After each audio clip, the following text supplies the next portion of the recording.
വിശ്വാസത്തിൻ്റെ നായകനും പൂർത്തി വരുത്തുന്നവനുമായ യേശുവിനെ നോക്കുക.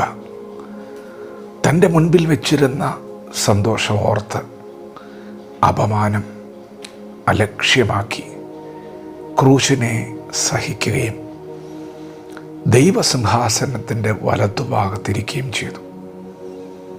ദൈവത്തിൻ്റെ മാറ്റമില്ലാത്ത വചനം ശ്രദ്ധിക്കുന്ന പ്രിയപ്പെട്ടവരെ, നിങ്ങളുടെ വാഗ്ദത്തത്തിൻ്റെ നിവൃത്തിയിലേക്ക് നിങ്ങൾ അടുത്തുകൊണ്ടിരിക്കുകയാണ്. ഇന്ന് പകൽ മറ്റാർക്കുമില്ലാത്ത വേദനകൾ, നിന്ദകൾ, പരിഹാസങ്ങൾ, അപമാനങ്ങൾ നിങ്ങൾ നേരിടുന്നുണ്ടെങ്കിൽ യേശു കർത്താവിനോട് പിതാവായ ദൈവം പറഞ്ഞൊരു വാക്കുണ്ട്. അവർ നിന്നെ ക്രൂശിക്കുമ്പോൾ, നീ ചിലത് സഹിക്കേണ്ടി വരുമ്പോൾ ഞാനൊരു വാക്ക് നിനക്ക് കൈമാറുകയാണ്. മരണം കൊണ്ട് നീ അവസാനിക്കുകയില്ല, 3-ാം നാൾ നീ ഉയർത്തെഴുന്നേൽക്കും. പ്രിയപ്പെട്ടവരെ, ഇത് തൻ്റെ മുൻപിലുള്ള ഒരു സന്തോഷമാണ്. അവൻ ക്രൂശിൽ വെച്ച് അകൃത്യ യാഗമായി തീർന്നപ്പോൾ അവൻ സന്തതിയെ കണ്ടു. അതെ, ഈ കഷ്ടതയുടെ നടുവിൽ യേശു ചിലത് കാണുന്നുണ്ട്. തൻ്റെ മുൻപിലൊരു സന്തോഷം. ഇന്ന് വേദനയാണ്, ഇന്ന് അപമാനമാണ്, ഇന്ന് ദുഃഖമാണ്, അതിലൊരു സന്തോഷമില്ല. എന്നാൽ ഈ വേദനയ്ക്കപ്പുറം ഒരു സന്തോഷമുണ്ട്.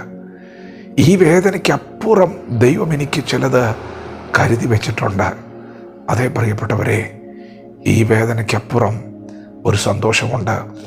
ഇന്ന് നിങ്ങൾക്ക് അപമാനമാണ്, എന്നാൽ ഇതിനപ്പുറം തേജസ്സിൽ ഒരു ഉയർപ്പുണ്ട്. അതെ, വാഗ്ദത്തത്തിൻ്റെ നിവർത്തി വെളിപ്പെടുന്ന സമയം അതിവിദൂരമല്ല. ഈ യാത്രാവേളയിൽ ചില നിന്ദകൾ നിങ്ങൾക്കുള്ളപ്പോൾ തന്നെ മുൻപിൽ വെച്ചിരിക്കുന്ന സന്തോഷം ഓർക്കുക. അതെ, അത് ഓർക്കുക. അത് മാത്രമാണ് നമ്മുടെ ബലം. അവൻ നമ്മോട് വാഗ്ദത്തം ചെയ്ത് നിവർത്തിപ്പാൻ ശക്തനാണ്. ഇന്ന് നിങ്ങൾ കടന്നു പോകുന്ന സാഹചര്യങ്ങളെ നോക്കി പതറിപ്പോകാതെ, കലങ്ങിപ്പോകാതെ യേശുവിൻ്റെ വാക്ക് ഓർക്കുക. അതിൽ സന്തോഷമുണ്ട്, അതിൽ മാന്യതയുണ്ട്, അതിൽ വലിയ പ്രത്യാശയുണ്ട്. അതുകൊണ്ട് ഇന്ന് പകൽ ആരും തളരരുത്. നിങ്ങൾ ഇന്ന് പകൽ തകർക്കപ്പെടുമ്പോൾ മനസ്സിലാക്കണം, ഒരു വിധ നടക്കുകയാണ്. ഗോതമ്പ് മണി നിലത്ത് വീണ് ചാകുന്നുവെങ്കിൽ വളരെ വിളവുണ്ടാകും. അതെ, അവൻ ക്രൂശിൽ മരണപ്പെട്ടപ്പോൾ നാം എല്ലാവരും ജനിക്കുകയായിരുന്നു. ഒരു സ്ത്രീ തൻ്റെ കുഞ്ഞിനെ പ്രസവിക്കുന്നത് പോലെ നമ്മുടെ പാപത്തെ മുഴുവൻ ചുമന്നുകൊണ്ട് നമ്മെ പുതിയ സൃഷ്ടിയാക്കി രൂപാന്തരപ്പെടുത്തത്തക്കവണ്ണമുള്ള ഒരു ദൈവപ്രവൃത്തി അവിടെ വെളിപ്പെടുകയായിരുന്നു. ഇന്ന് പകൽ നിങ്ങൾ തളരരുത്.